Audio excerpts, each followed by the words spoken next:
자, 한동훈 의원님 큰 박수로 해주십시오.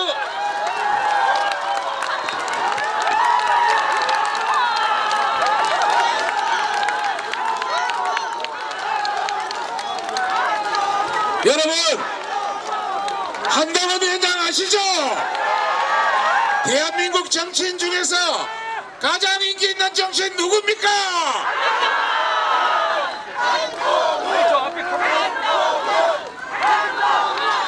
대한민국 정치인 중에서 차세대 정치인 1위가 누굽니까?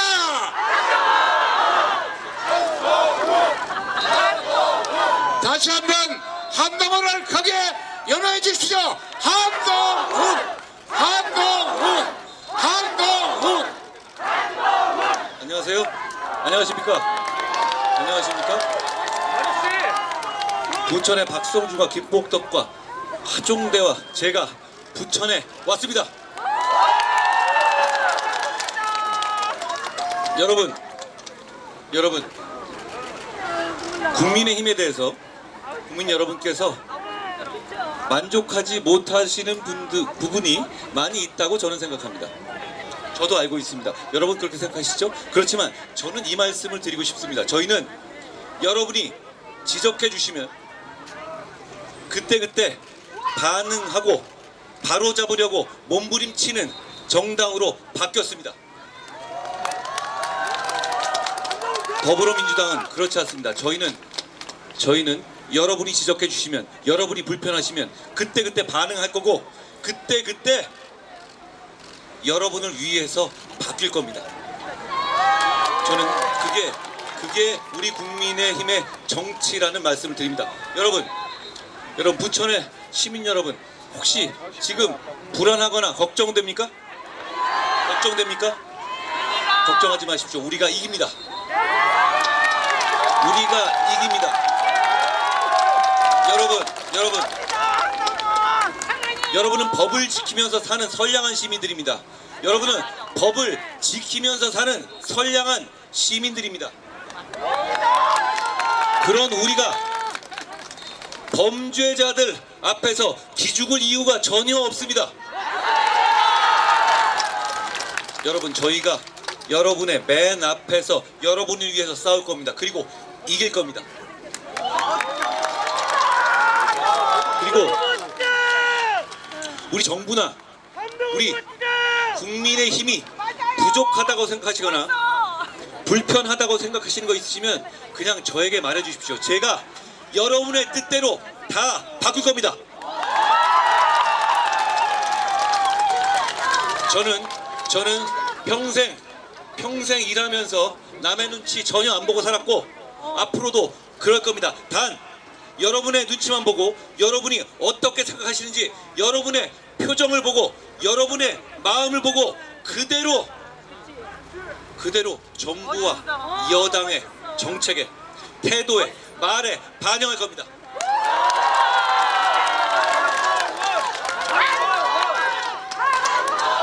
여러분, 이번 선거 정말로 중요합니다. 저 사람들이 200석 얘기하는 이유는 단지 대통령을 끌어내리기 위한 것이 아닙니다.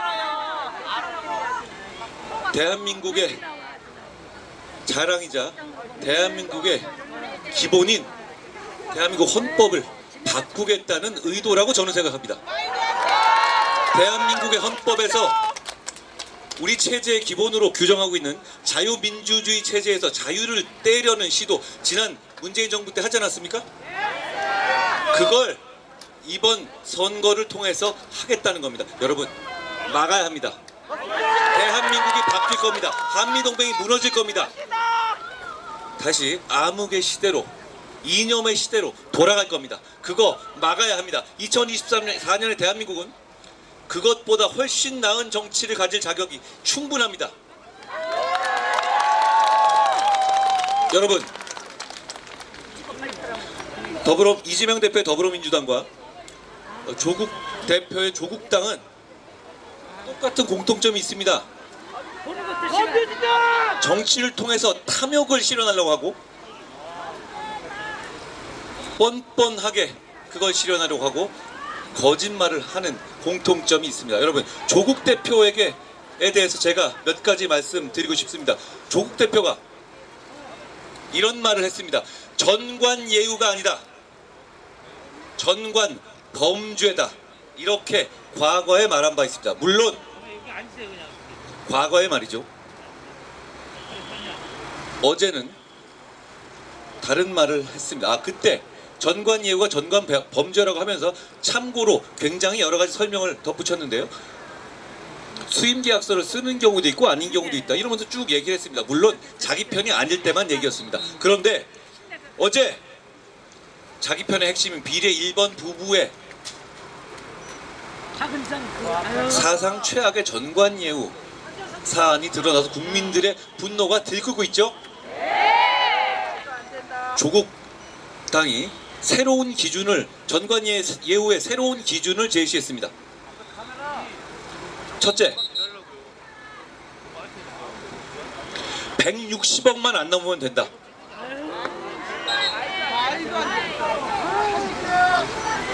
둘째, 검사장 그만두고 얼마 있다가 한 건에 22억 땡기는 정도는 괜찮다. 여러분, 조국 당의 정치의 전면으로 들어서면 이게 노멀이 될 겁니다. 평생을 검사로 살아본 저도 그런 숫자로 변호사비 땡긴다는 얘기는 듣도 보도 못했습니다. 그리고 그 돈은 다단계 피해자들의 피 같은 돈입니다. 여러분, 저는 예전부터 이렇게 생각했습니다. 한 명한테 100억을 뜯어내는 것보다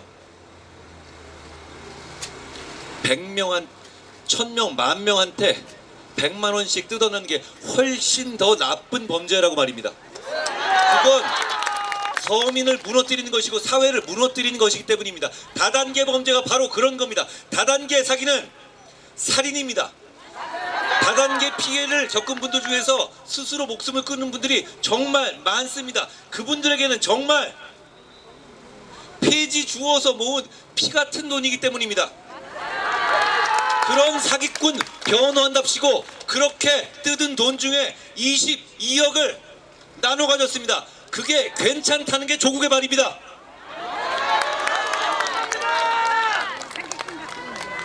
여러분, 이게 노멀이 될 겁니다. 정말 그걸 원하십니까?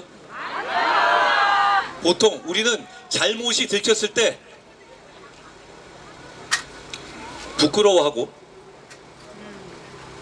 바꾸고 앞으로 그런 일이 없게 하겠다고 약속합니다. 그게 우리 같은 법을 지키면서 하는 선량한 시민들이 하는 행동이죠. 그런데 어제 어떻게 했습니까? 160억 아래니 괜찮다? 22억쯤 괜찮다? 수임계약서 안 썼으니 괜찮다? 무슨 말입니까 도대체? 바꿀 생각이 없다는 것이고 그대로 박은정을 국회의원을 만들겠다는 것이고, 여러분, 비례 1번이에요. 1번. 그 당의 상징입니다. 그 뜻은 앞으로 22억 한 건에 사기꾼을 땡기는 괜찮고 160억만 안 넘으면 전관예우 해도 괜찮다는 선언입니다. 그런 나라에 살고 싶으십니까? 저는 그런 나라에 못 살겠습니다.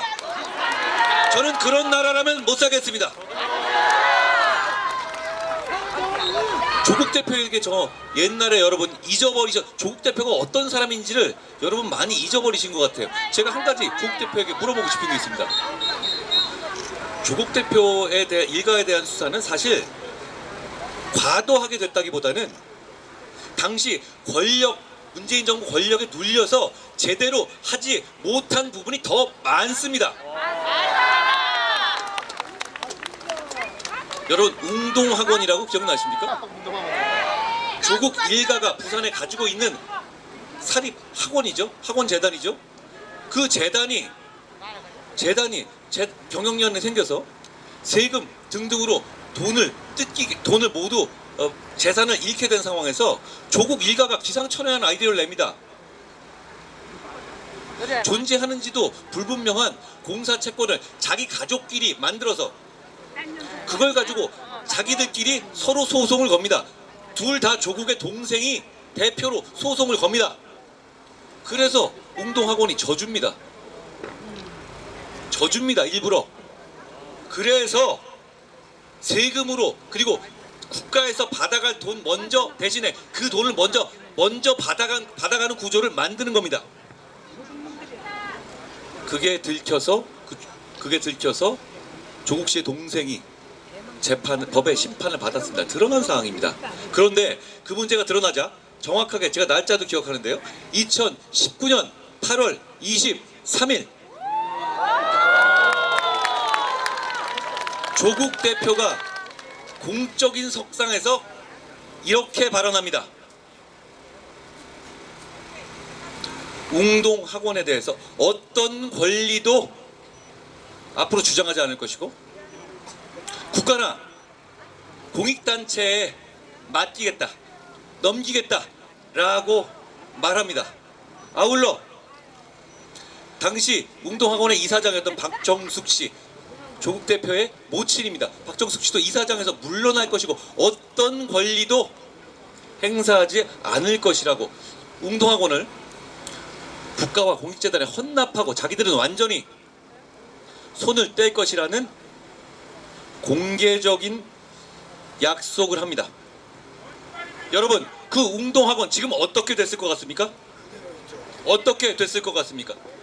여러분 같은 법을 지키고 선량한 시민이라면 당연히 그렇게 약속했다면 창피해서라도 약속을 지킬 수밖에 없었을 겁니다. 웅동학원은 지금 그대로입니다.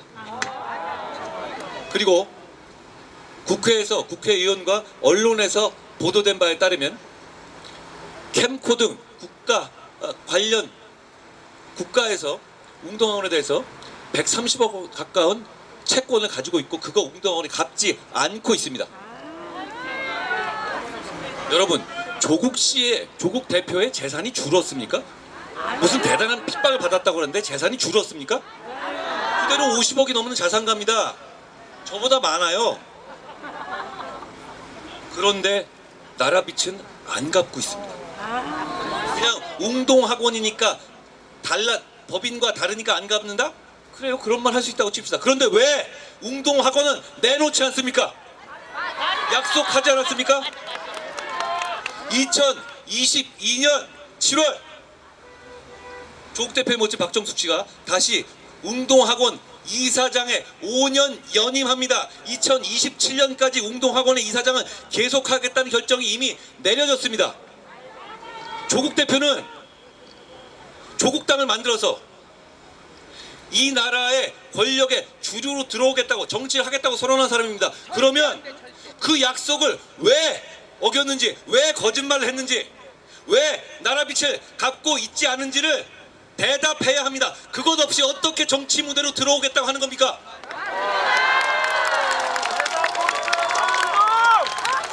다시 한번 묻습니다. 그럼 웅동학원 다시 헌납할 겁니까? 한다고 하지 않았습니까? 그 약속에 대한 대답 없이 어떻게 정치를 할 수 있습니까? 뻔뻔해도 이건 도가 넘은 게 아닙니까?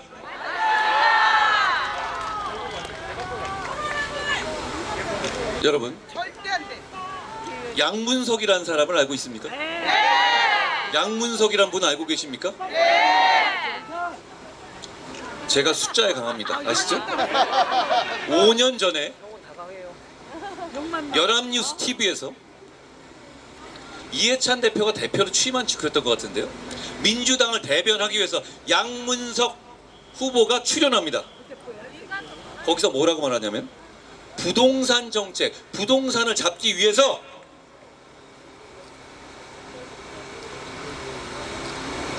금융을 조여야 한다고 얘기합니다. 금융을 조여야 한다고 얘기합니다. 그때 어떤 일이 있었습니까? 그 이후에 여러분 기억나십니까?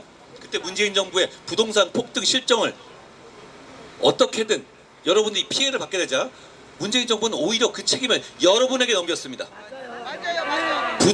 주택, 정상적인 주택 취득을 위한 대출을 모두 막아버렸습니다. 정말 양문석의 말대로 금융을 조였습니다. 기억나십니까? 네. 기억나세요? 네. 그때 대출 못 받았던 거 기억나십니까? 네. 선량한 시민들은 정말 그 말대로 했죠? 네. 정말 그 말대로 하지 않았습니까? 우리는. 그런데 그 양문석 씨가 바로 정상적으로는 대출 당연히 안 되죠. 그렇기 때문에 자기의 대학생 딸에게 사업자 등록을 시키고 무슨 사업을 한다는 거예요? 사업자 등록을 시켜서 사업자 대출의 명목으로 새마을금고를 속여서 11억 원을 대출 받아서 그 자기 주택 사는 거 대환 대출에 썼습니다. 메꾸는 데 썼습니다. 여러분, 이게 말이 됩니까? 이 사람들은 항상 이런 식이에요. 우리 같은 선량한 시민들에게는 법을 지키라고 하고 모든 고통을 감내하라고 하면서도 뒷구멍으로는 늘 이런 식입니다. 이게 우리가 한두 번 봐온 일입니까? 그래놓고 이건 명백한 사기 대출입니다. 그렇죠?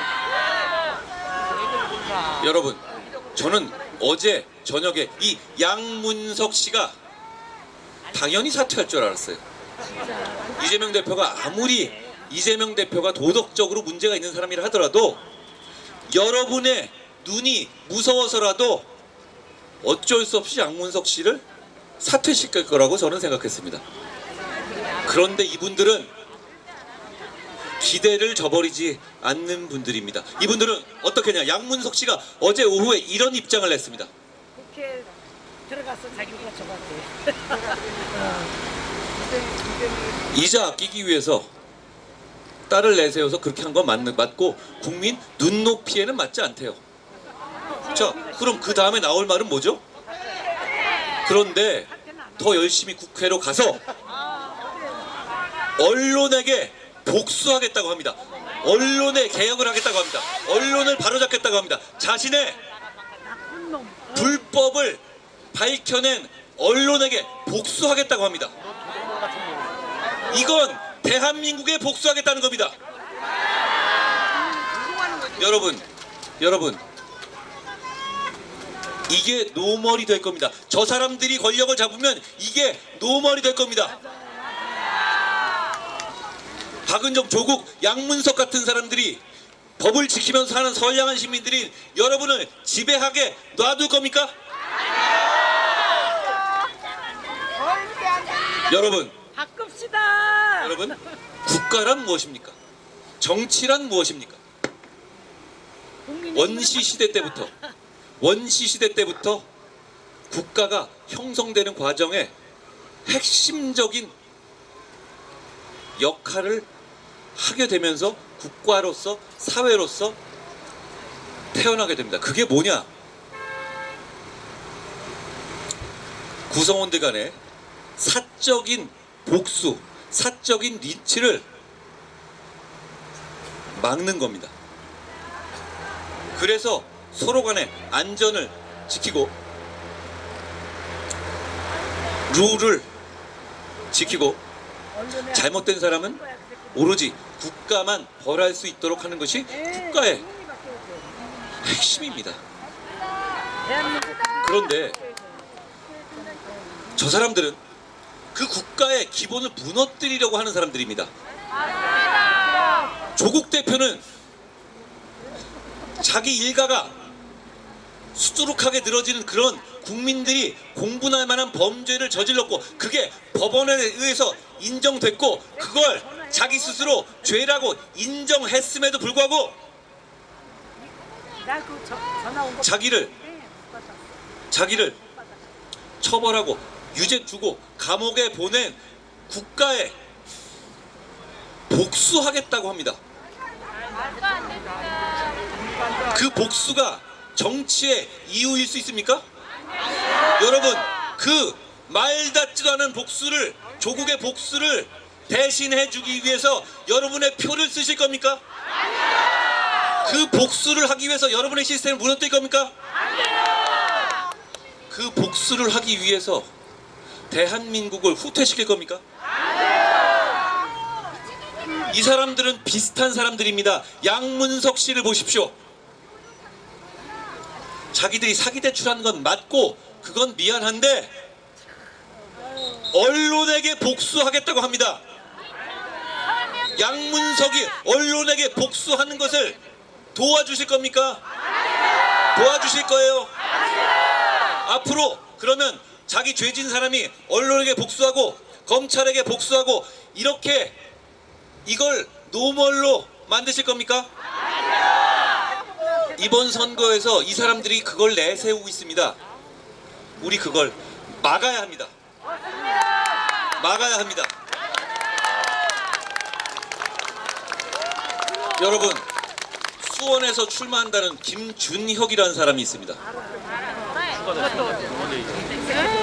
그분이 진짜 어떻게 그런 여성을 대상으로 여성을 비유해서 한 말들을 살펴봐 주십시오. 제가 여기서 말씀을 꺼내 말을 하려고 드니 불쾌감이 드는 말들입니다.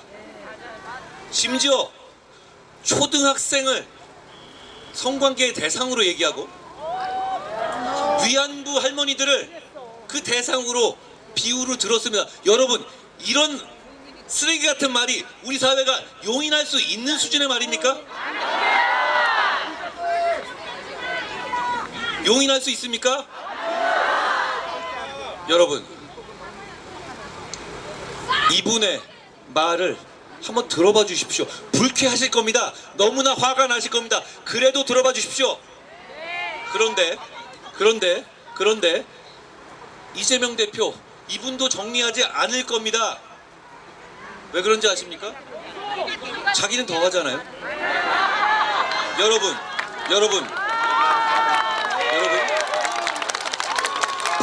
대단히 불쾌하실 겁니다만 대한민국을 위해서 김준혁과 이재명 대표가 여성을 대상으로 한 쓰레기 같은 말들을 들어봐 주십시오. 이재명 대표가 자기 형수에 대해서 한 말을 들어봐 주세요.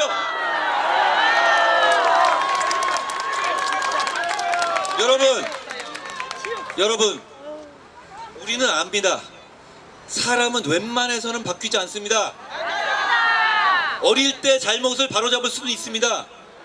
50, 60 이렇게 산 사람들이 그 시점에서 한 말들, 그건 그 사람의 철학이고 그 사람의 인생관이고 그 사람의 세계관입니다. 그런 세계관과 인생관과 철학이 반영되는 것이 바로 정치입니다. 김준혁과 이재명의 쓰레기 같은 말들, 그게 바로 그 사람들이 권력을 잡았을 때 여러분의 위에 군림하면서 머릿속에 넣고 정치로 구현할 철학인 겁니다.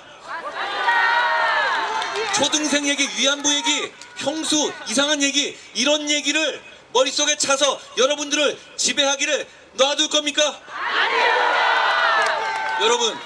여러분, 제가 그런 말을 할 거라고 생각하십니까? 제가 제 머릿속에 그런 말이, 그런 생각, 그런 인생과 그런 철학이 들어있을 것 같습니까? 아닙니다. 제가 모든 면에서 도덕적이고 모든 면에서 우월하다 이런 말씀 드리는 게 아닙니다. 저는 제가 예전에 채널A 사건 때 열심히 공격받을 때 녹취록에 나왔던 제 말을 들어봐 주십시오. 제가 다소 거친 말을 하더라도 제가 여러분의 생각과 여러분의 기준에서 벗어나는 생각이나 말을 하는 것들이 있습니까?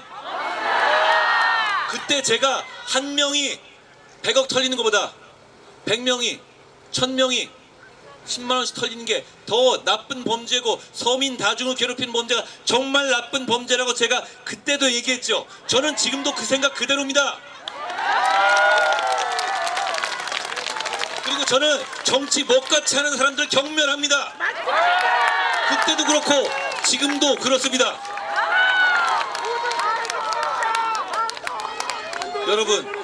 여러분, 막말 기분 나빠서 그런 정치인을 배제하자는 게 아니에요. 그 사람들은 그 머릿속에 드는 그 철학과 인생관으로 여러분 위에 군림하면서 이 나라를 정치할 것이기 때문에 막아야 한다는 겁니다.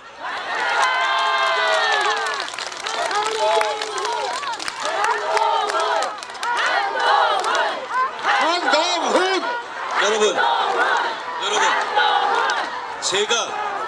제가 정치를 하면서 여러분들에게 거짓말 할 거라고 생각하십니까?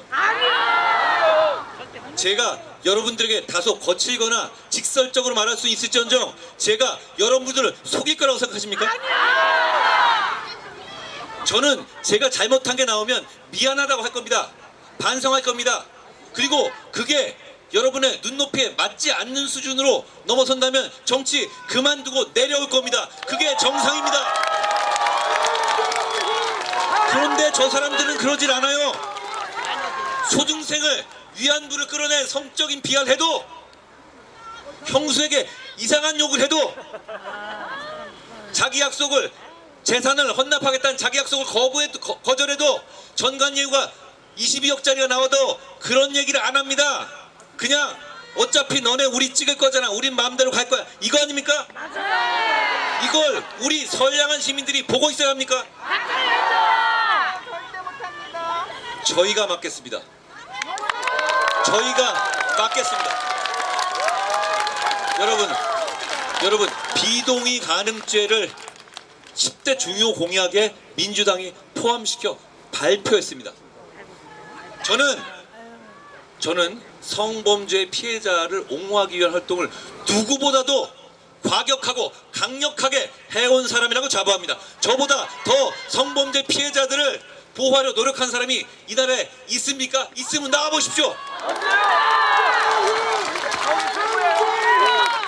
여러분, 그렇지만 비동의 간음죄를 지금 도입하는 것은, 민주당의 말처럼 도입하는 것은 억울한 피해자, 죄 짓지 않은 피해자를 양산할 수 있기 때문에 저는 강력하게 반대하는 것입니다.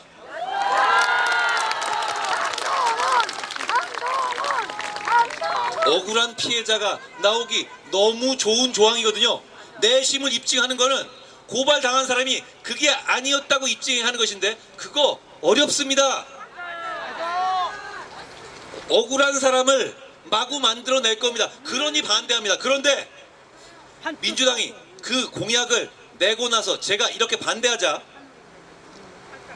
민주당이 이리저리 눈을 굴리다가 실무자의 실수라고 발표했습니다.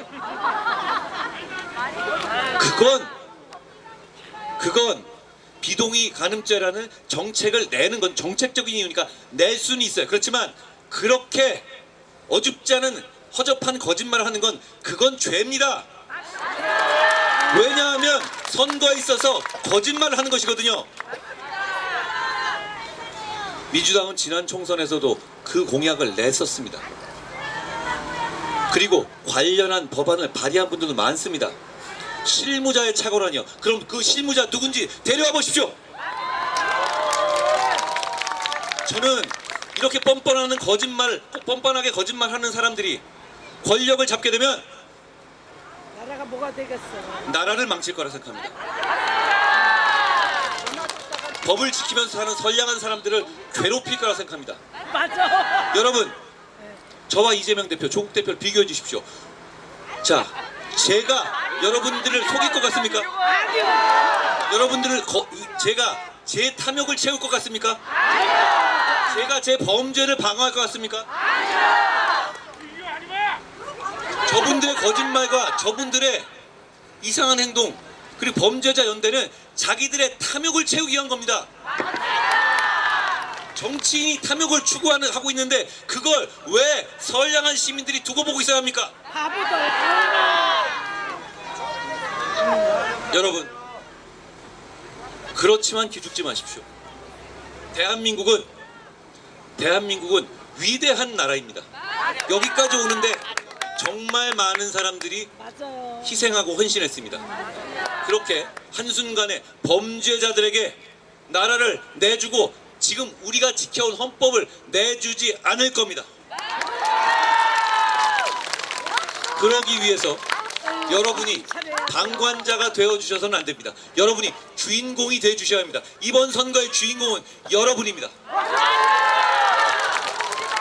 여러분이 주인공이 되어주시면 저와 박성중, 하종대, 김복도 우리가 나설 겁니다. 우리가 나서서 우리 김복덕 후보가 우리 부천의 김복덕 후보가 여러분 맨 앞에 나설 겁니다. 이번 선거의 주인공은 우리가 아닙니다. 여러분이 주인공입니다. 맞아요. 그 대신 저희 넷이 우리 5명이서 여러분의 맨 앞에 서서 화살을 맞고 폭풍을 맞고 눈을 맞겠습니다.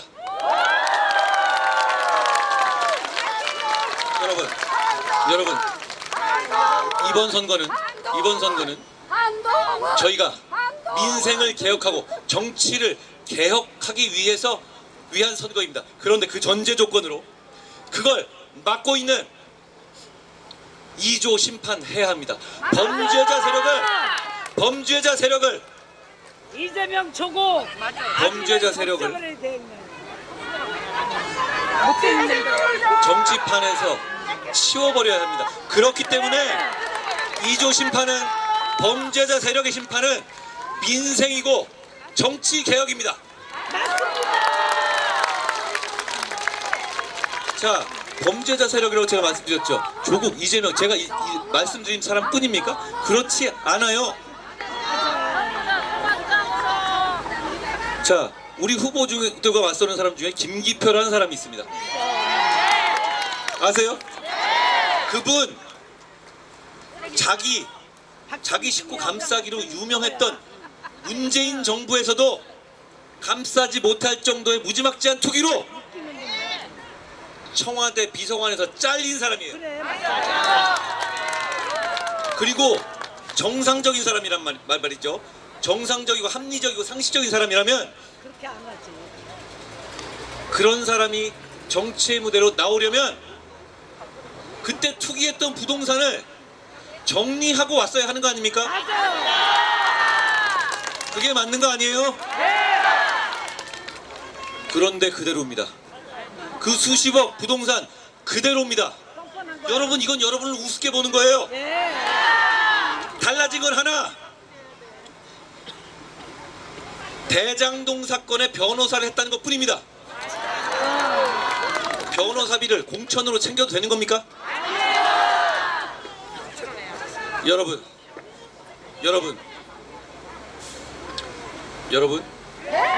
뻔뻔한 세력입니다. 거짓말하는 세력입니다. 범죄 세력입니다. 심판해야 합니다. 이런 거 너무 많아요. 제가 너무너무 많아서 지금 주마등같이 떠오르는데요. 여러분 신장식이라는 사람 아세요? 조국당의 비례 몇 번째에 들어있는 사람 아닙니까? 맞아. 그 사람 음주에 무면허 이렇게 돼 있죠. 그거는요 한 번 음주운전하고 이런 문제가 아니라 그냥 법을 지킬 생각이 없는 거예요. 법을 지키는 생각이 없는 사람들이 법을 만들러 권력을 달라고 한다? 그걸 허용하실 거예요? 여러분 지금 특히 이 부천에는 그런 식으로 공천 대납 같은 공천으로 변호사비 대납받은 걸로 비판받는 사람이 한둘이 아닙니다. 부천병에 이건태가 있습니다. 여러분 이런 사람들이 여기 나와 있습니다. 부천 시민들을 모욕하는 겁니다. 표로 심판해야 합니다. 여러분 전체 당 중에 한두 명만 그런 게 아니라 대표부터 아래까지 다 이렇잖아요. 여러분 이 추운 날씨에 여기에 모여주신 여러분 주위에 모르는 분들이 많을 텐데요. 서로 한번 얼굴 보십시오. 얼굴 봐주십시오. 우리 중에 그런 사람이 있습니까? 우리 중에 그렇게 범죄혐의 줄줄 늘어놓고 사는 사람이 있어요? 대한민국에 그런 사람이 많지 않아요. 그런데 왜 그런 사람들끼리만 모여서 선량한 여러분을 지배하려 드는 겁니까? 그걸 막아야 합니다. 여러분 다시 한번 돌아갑니다. 우리 국민의힘 부족합니다. 제가 반성합니다. 저 90일밖에 안 됐습니다만 제가 온 다음에 여러분들이 마음에 들지 않는다고 말씀하셨던 것들 제가 해결하지 않았습니까? 저는 제가 그런 과정에서 이익을 보든 손해를 보든 저는 그딴 거 생각하지 않습니다. 그런 거 생각하지 않고 살아왔고 앞으로도 그럴 겁니다. 오로지 여러분의 눈치만 볼 겁니다. 여러분, 저희 국민의힘과 정부가 마뜩지 않은 부분이 있다? 저한테 얘기해 주십시오. 제가 모든 걸 걸고 여러분을 위해서 해결할 겁니다. 저희에게 한 번 더 기회를 주십시오. 저는 이번이 처음 정치를 하는 거지만 이번에 중요해. 저 사람들이 나라를 망치면 우리는 제대로 된 정치를 할 수 있는 기회가 없어질 겁니다. 여러분, 우리가 희망이다. 여러분, 저희를 믿어주십시오. 저희는 정말 일하고 싶습니다. 그리고 여러분, 올해부터 저희가 바꿨습니다. 수개표 병행합니다. 걱정하시는 분들 많은 거 알고 있습니다. 저를 믿으세요.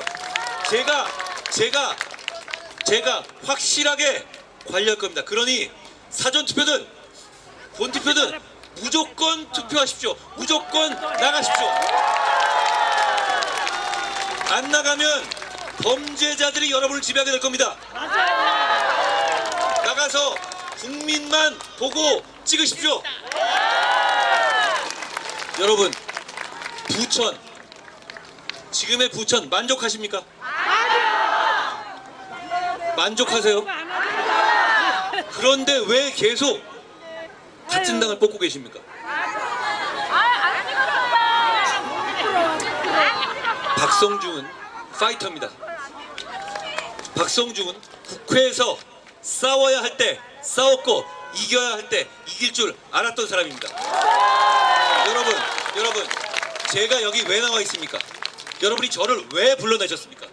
저는 남들이 겁나서 싸우지 않을 때 몸 안 사리고 싸웠고, 그리고 어려울 때 이겼습니다. 여러분이 그래서 저를 불렀습니다. 그런데 박성중이 바로 지난 국회에서 그런 일을 했던 사람입니다. 박성중이 여러분을 위해서 싸울 겁니다. 여러분, 하종대를 아십니까? 하종대를 아십니까? 하종대는 자기 희생을 할 줄 아는 사람입니다. 정치인이 일생에 평생을 바쳐온, 준비해온 무대를 앞두고 자기 희생을 한다? 여러분, 그거 하나로 여러분을 위해서 일할 준비가 돼 있다는 것은 증명되는 겁니다. 하종대가 방송에서 했던 회도남과 같은 정치, 부천에서 시작하게 해주십시오.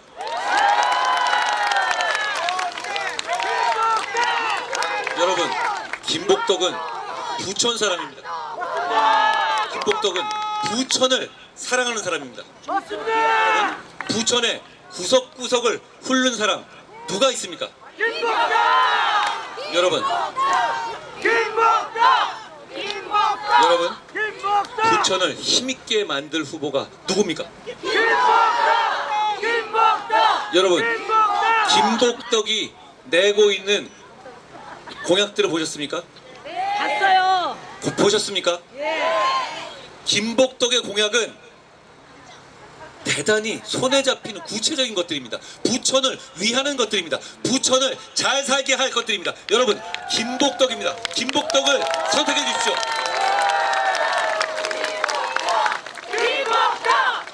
김복덕은 부천의 교통에 집중하고 있습니다. 부천의 교통이 김복덕의 공약대로 이루어지는 그림을 상상해봐 주십시오. 부천이 달라질 겁니다. 부천이 달라지면 경기가 달라질 겁니다. 경기가 달라지면 대한민국이 달라질 겁니다.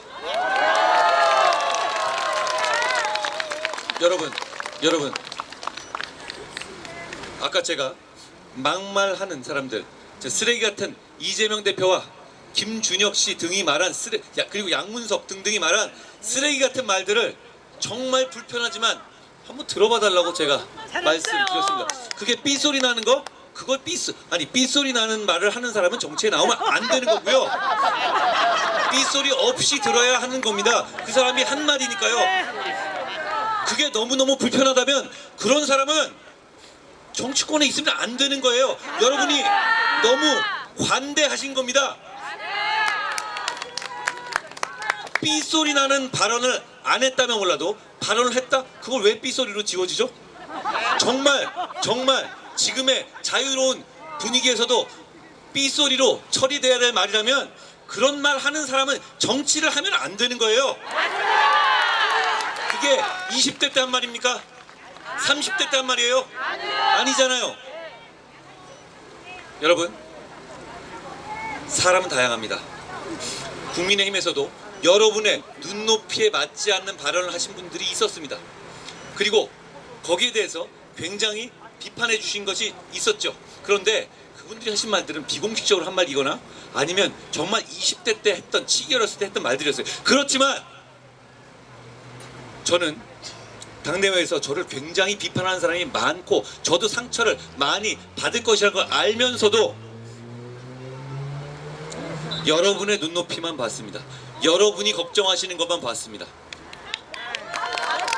그래서 뼈를 깎는 심정으로 정리했습니다. 여러분, 제 진심을 알아주십시오. 저는 국민의 눈높이만 봅니다.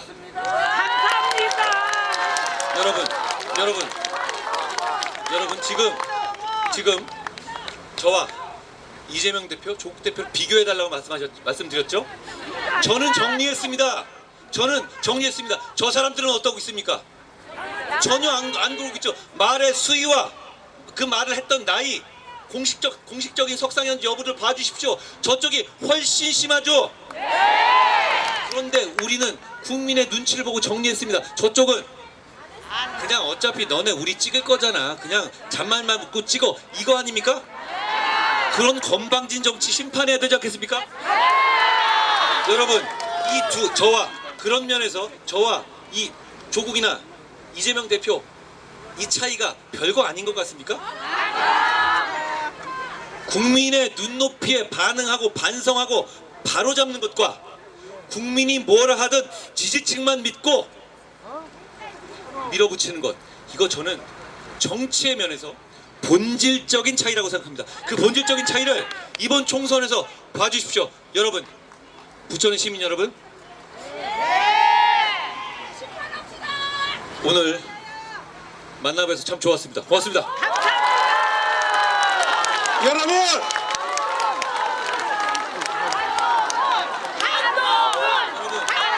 여러분, 우리는 풀뿌리 민주주의를 하는 나라입니다. 여러분, 이번에 시의원 후보로 나서는 이상윤 후보도 제가 소개하고 가겠습니다. 이상윤입니다.